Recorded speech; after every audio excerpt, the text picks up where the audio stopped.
제가 지난번에 사실 학원 이야기를 하려다가 다른 길로 좀 새면서 저희 인생 이야기를 길게 펼쳐놓은 영상이 있었는데요. 근데 그 이야기를 해야 제가 왜 학원을 시작하게 됐는지가 연결이 될 것 같아서 일단 그 이야기를 짧게 하려고 했는데 제가 워낙 말이 많은 사람이다 보니 그 짧게 한다는 게 그렇게나 길게 됐었고, 오늘은 학원을 지금 어떻게 운영이 됐는지를 조금 남겨보려고 합니다.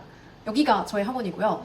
영상에서도 앞에 몇 번 나왔지만 저는 학원이라고 제가 지금 말하고 있긴 한데 사실 정확한 명칭은 교습소이고, 학원이랑 교습소랑 좀 큰 차이점은 일단 선생님이 저 혼자 있다는 거, 다른 선생님을 제가 고용을 못한다는 점이고, 그렇기 때문에 규모도 이렇게 엄청 강의실이 여러 개가 아니라 되게 작은 공간에서 하고 있습니다. 영어 한 과목만 가르치고 있고요. 제가 학원을 열려고 했을 때 진짜 얼마가 버는지 너무 궁금하기도 하고, 내가 지금 과외를 하는 상황이었고 또 학원에서 일을 해본 사람으로서 과연 내가 내 그 학원을 여는 것이 이득일까, 이런 고민도 되게 많이 했었던 터라 그때의 저 그리고 지금의 저가 어떤지의 그런 그냥 개인적으로의 비교 이런 것도 남겨보고 싶어서 이런저런 이유로 영상을 남겨보게 됐습니다. 일단은 저의 그 뭔가 학원 스토리를 정말 솔직하고 되게 가감 없이 이야기를 해볼 예정이고요. 그리고 이 영상은 내가 학원을 지금 열었는데 어떻게 홍보를 해야 되지? 어떻게 학원생을 늘려가야 되지? 이런 분들에게는 전혀 도움이 되지 않을 거예요. 왜냐면 이거는 지극히 제가 방법을 말씀드린다기보다는 그냥 주관적인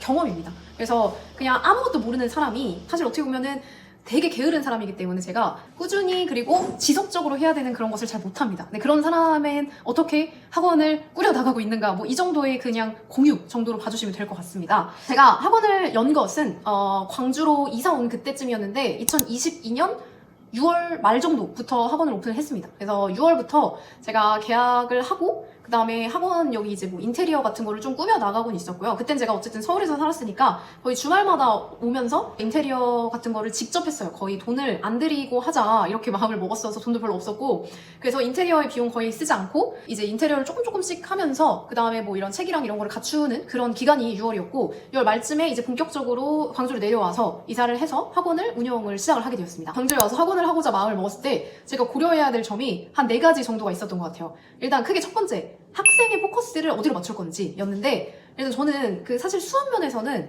그 초등, 중등, 그리고 고등 이렇게 학생들보다 사실 성인 수업이 더 재밌었어요, 개인적으로는.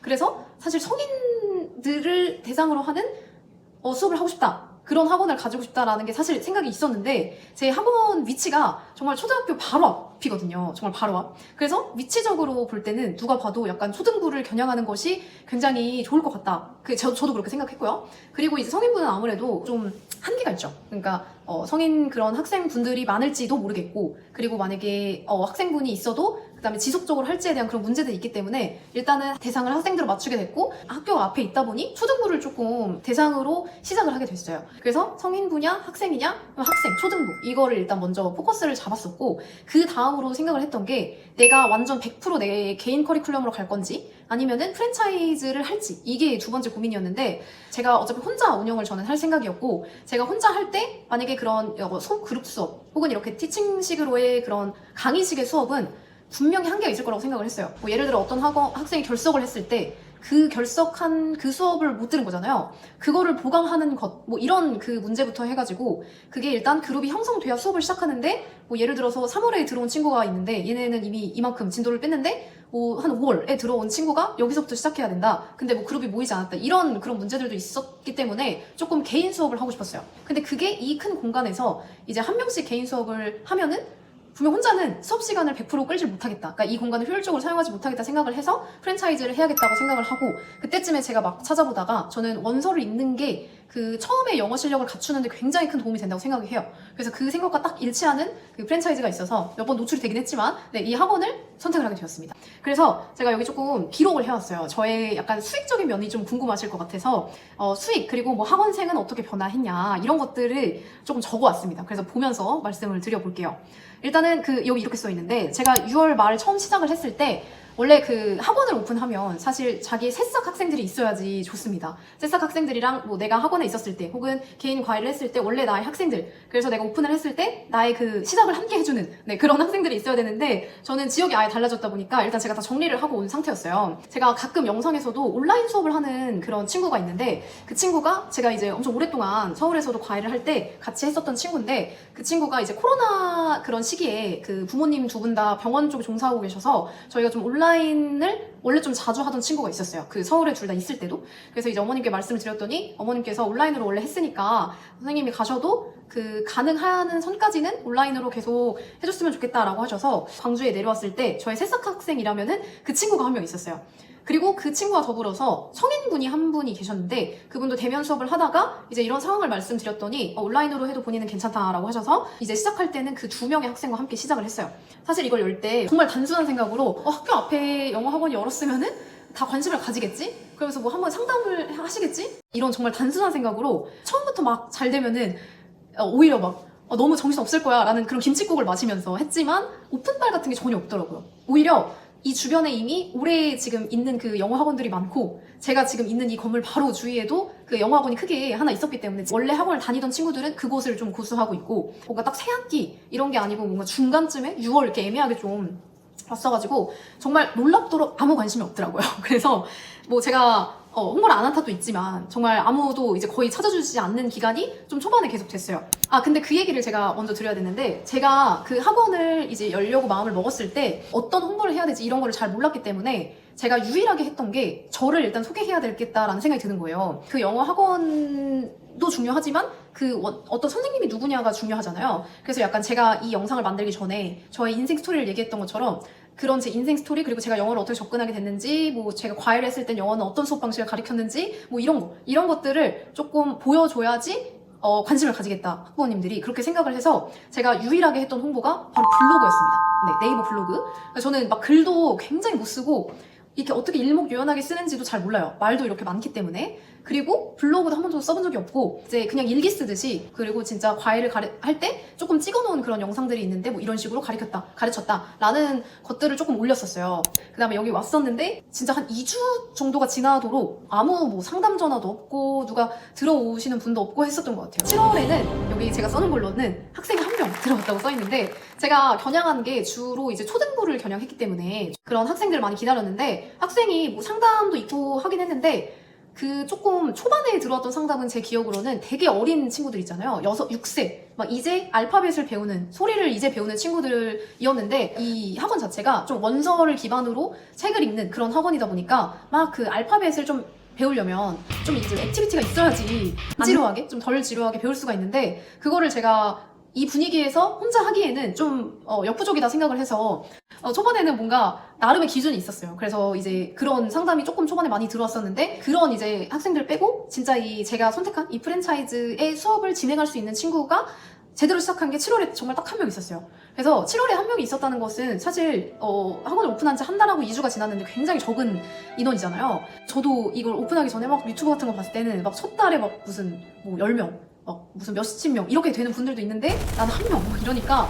그리고 이 초등부는 아무래도 그 수업료가 그리고 수강료를 측정할 때 제가 고려를 해야 되는 점이 주변의 시세를 조금 맞추는 것도 좀 필요하더라고요. 그래서 주변에 이제 시세를 봤는데 그 정도가 이제 막 그렇게 엄청나게 막 서울에 비해서는 그렇게 높지 않았어요. 그래서 저도 거기에 맞춰야 했고 근데 그러다 보니까 이제 학생이 7월에 한 명이었는데 그 초등부 학생이었으니까 사실 수익적으로 굉장히 뭔가 이제 내가 그래도 학원을 시작했는데 과외할 때보다 막 더 못한 그런 수익적인 면이 있으니까 저도 막 초반에 좀 불안하고 초조하고 그랬는데 원래 제가 그 서울에서 그 성인부 수업을 할 때 이용했던 그 플랫폼이 김과외라는 어플이랑 그 숨고 이 2개를 이용을 했었는데 제가 거기도 제 프로필을 올렸었어요. 그러니까 여기 학원을 오픈하고 조금 바꿔가지고 왜냐면 그 경력은 어쨌든 거기 있는 거니까 그 두 어플은 성인분들 말고 뭐 물론 학생분들도 볼 수 있기 때문에 학생들도 이제 보고 만약에 뭐 내가 과외를 찾으려고 했지만 뭐 학원도 있다 이런 거 알게 될 수도 있으니까 거기로 막 좀 지역을 옮겨놨었는데 근데 정말 반전으로 성인분의 연락이 되게 많이 오더라고요. 광주에서는. 그러니까 제가 이 지역에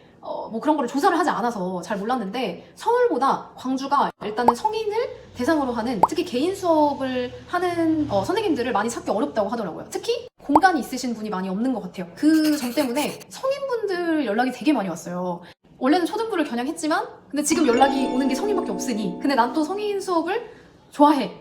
그리고 난 시간이 많아. 그렇기 때문에 초반에는 성인분들을 그냥 자연스럽게 받게 됐던 것 같아요. 이렇게 상담을 하고 성인분들은 당연히 제가 원래 가지고 있던 커리큘럼으로 할 생각이었기 때문에 이제 상담을 하고 개인에 맞춰서 이제 그 방법으로 진행을 하게 됐던 그런 분들이 4명이 생겼어요. 초반 그 7월에. 그래서 7월에는 이제 그냥 초등부 학생 1명 그리고 제가 온라인으로 하고 있던 학생 2명 그리고 성인분 4명 이렇게 시작을 하게 됐습니다. 8월에는 또 이렇게 써져 있는데요. 진짜 충격적이다. 저는 진짜 제가 이 정도인 줄은 몰랐어요. 지금 보니까 진짜 충격적인데요. 8월이면 제가 오픈을 한 지 2개월이 된 거잖아요. 근데 2개월인데도 초등학생이 1명이에요. 진짜 이거 심하다. 그래서 그 친구도 약간 처음에 저랑 할 때 좀 뻘쭘한 느낌? 그러니까 막 수업을 왔는데 친구들 아무도 없어. 그리고 나 혼자 언제 와도. 아직도 저희 학원에 다니고 있어요. 근데 어쨌든 8월에도 이 친구 1명이랑 아까 성인이 4명이었잖아요. 근데 거기서 1명이 더 들어왔습니다. 그래서 성인분은 총 5명, 온라인 학생 2명 이렇게 원생이 있었고 그 다음에 조금 넘어가서 10월로 가겠습니다. 지금 다 계속 2022년을 이야기하고 있어요. 2022년 10월쯤 이때는 학생이 조금 더 늘어서 4명이 되게 됐어요.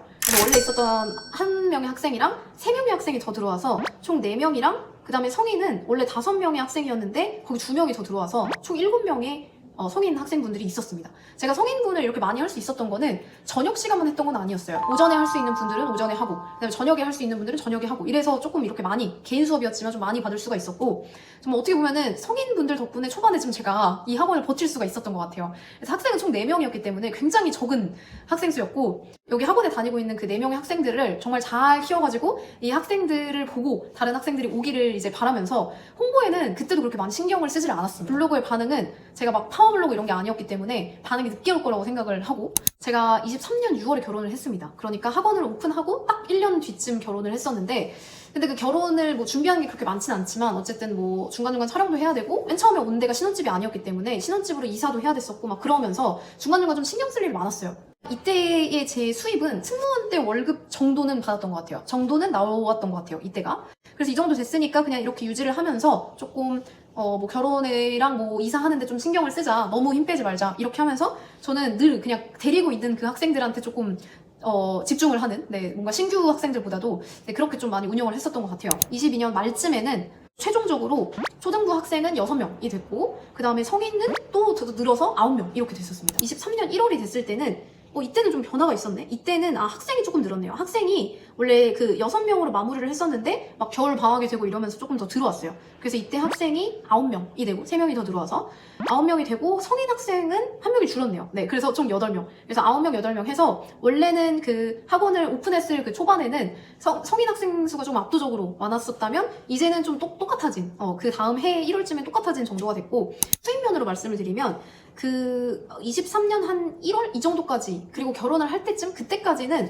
500 미만이었던 것 같아요. 계속 그 언저리에서 왔다 갔다 했던 것 같은데 400에서 500 사이? 그냥 조금 간격이 있다면? 왜냐면 매월 1일 내에 학생들은 수강료를 납부하고 그 다음에 만약에 좀 그 빠진 날이 있다면 보강을 하는 그런 시스템이었는데 성인 반은 아무래도 개인 과외식으로 하다 보니까 회차 차감으로 진행을 했었어요. 그러다 보니까 뭐 당일 취소도 많고 그 다음에 야근하시거나 뭐 이러해서 아니면 또 여행 가시거나 해서 한 달에 8회 기준이었는데 그거를 다 못 채우고 뭐 그게 2달 또는 3달 이렇게 넘어가는 분들이 있었기 때문에 그 격차 때문에 한 400에서 500 사이? 그 정도였던 것 같습니다.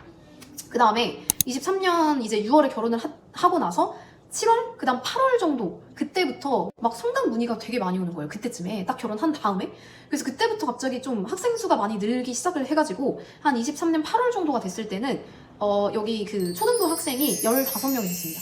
되게 많아졌죠. 사실 누가 보면 이거 10명 만드는 거 뭐 한 달이면 된다 이렇게 하시는 분들이 있겠지만 저는 10명 만드는데 되게 오래 걸렸어요. 그래서 10명이 되기까지 거의 1년이 넘는 시간이 걸렸던 것 같고 완전체로 10명이 되기까지. 근데 저는 10명 정도가 딱 적당한 것 같기도 하더라고요. 왜냐면 제가 성인부를 같이 수업을 하다 보니까 이제 저녁 시간에 어느 정도는 수업을 못하는 그 시간대도 있고 그러니까 오후에만 그 학생들을 봐줘야 되는 시간이고 그리고 이제 동시간대, 그러니까 한 시간에 너무 많이 있으면 제가 정신이 없어서 다 못 봐주게 되더라고요. 저는 한 명 한 명한테 조금 시간을 오래 투자하고 싶었고, 그래서 저는 이 정도 규모가 딱 저한테 적당하고 좋다고 생각을 했었어요. 더 넘어가면 좀 버겁겠다 이런 생각을 하면서.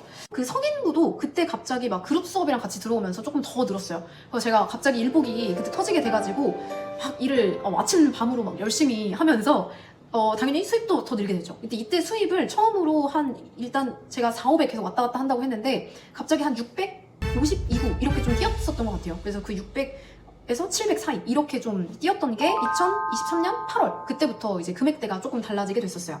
그리고 나서 지금 이제 24년으로 와서 24년 초반까지는 계속 똑같이 가면서 아이들이 이제 조금 늘었어요. 제가 성인부는 이제 더 이상 못 받겠다 싶을 정도로 시간이 꽉꽉 차서 아침에도 그리고 밤에도 이제 했었는데 오전까지 제가 막 수업을 하고 밤까지 수업하니까 너무 좀 힘들고 약간 4시간이 없다 싶은 거예요. 그래서 오전 수업을 과감하게 정리를 했어요. 오전에는 무조건 4시간이다 라고 해서 수업을 아예 없애고 저녁에만 이제 남겨서 성인부는 제가 현재 그 가르치고 있는 그 분들만 빼고 더 이상 받지 않았습니다. 학생들은 한 3명 정도가 더 늘었던 것 같아요. 2024년 초에, 올해 초에.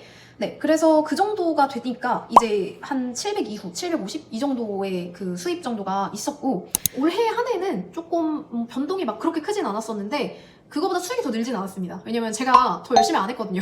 그 전에 했던 유일한 그 홍보 활동인 블로그도 하지 않았고, 근데 이쯤 되면 그러니까 제가 제 입장입니다. 그러니까 저는 막 다른 선생님을 고용하고 이제 학원의 규모를 넓히고 싶은 사람이 아니고, 그리고 저는 딱 지금이 좋다? 이 정도예요. 지금 이 규모에서 더 이상 어쩌면 늘지 않았으면 좋겠고 그냥 이대로 운영하고 싶다. 그리고 만약에 학생 수가 줄더라도 나는 그 남은 시간을 4시간으로 활용하고 싶다라는 사람이에요. 뭐 이런 사람도 있지 않습니까? 뭐 학원이 무조건 크고 학생 수가 많아야만 성공하는 건 아니잖아요. 제가 개인 과외를 했다가 이걸로 한 이유가 뭐 이런 나의 공간이 있었으면 좋겠다. 그리고 내가 좀 자율적으로 운영하고 싶다. 내가 일하고 싶을 때 그런 면도 있었기 때문에 올 한 해는 조금 오히려 어떻게 보면 수입이 많이 줄었죠. 근데 그것도 저는 좀 어떤 좀 만족스러운 이유 중에 하나인 것 같아요. 내가 쉴 만큼 또 쉬고, 그리고 또 다시 으쌰으쌰 할 때는 더 열심히 일할 그런 상황이 되면 다시 수입 올릴 수도 있고 그런 거잖아요. 그래서 지극히 지금까지 저의 개인적인 학원 스토리였는데, 저는 그냥 제가 지금 하는 거에 만족을 하고 이 정도로 유지가 되는 거에도 좀 감사해하고 있어요. 제가 그 처음 학생이 그렇게 10명으로 느는 게 얼마나 힘든지를 알았기 때문에 그때를 지금 오랜만에 생각을 해보는데, 그때 생각하면 지금 정말 감사한 일이죠. 그리고 학생 수가 많이 막 갑자기 늘지 않고, 그리고 뭐 또 그만두는 학생이 있더라도 그게 왔다 갔다 하는 것 같아요. 지금 내가 가르치는 거에 내가 의심을 하지 않으면 분명 그 학생들이 보고 누군가가 알아주고 올 거고, 이 학생이 나랑 잘 맞는다면 정말 끝까지 갈 거고, 이런 그런 확신이 있기 때문에 뭔가 이렇게 좀 이렇게 많이 흔들리지 않는 올 한 해였던 것 같아요. 이 영상을 보고 뭐 쟤는 이렇게 생각 없이 학원을 열어가지고 뭐 이렇게 잘 성공한 케이스도 아닌데 이렇게 영상을 찍냐 이렇게 생각하실 수도 있겠지만, 어쨌든 저는 그냥 이렇게 뭐 학원, 그러니까 그 초등부랑 성인부 이렇게 병행하는 그런 방법도 있고, 그리고 너무 이제 시작할 때 너무 이렇게 막 부담으로 내가 첫 달 무조건 이 명순 채워야겠다, 아니면 나 망한다, 이렇게는 쭉 가진 않을 거라는 점. 그러니까 처음에 조금 미미하게 시작을 했더라도 제가 막 지금 상대하다는 건 아닙니다, 절대로. 왜냐면 제 주변의 원장님들 보시면 막 월 1000 이상씩은 막 보시는 분들이 많아요, 혼자 운영하시면서도. 근데 저는 그 그릇이 안 되기 때문에 그냥 이 정도에도 그냥 내가 어느 정도 자율적으로 운영할 수 있구나 라는, 네, 그냥 그런 사람의 이야기였습니다. 네, 제가 다음에 이 학원을 어쨌든 지금 하는 데까지는 최선을 다하고, 혹시 지역이 이전하게 되고 또 다른 직업 혹은 다른 학원을, 다른 지역의 학원을 혹은 다른 방식으로 영어를 가르치는 그런 일이 생긴다면은 또다시 이렇게 공유를 해보도록 하겠습니다. 세상의 모든 도전을 응원하고요, 저의 새로운 도전도 응원을 부탁드릴게요. 화이팅!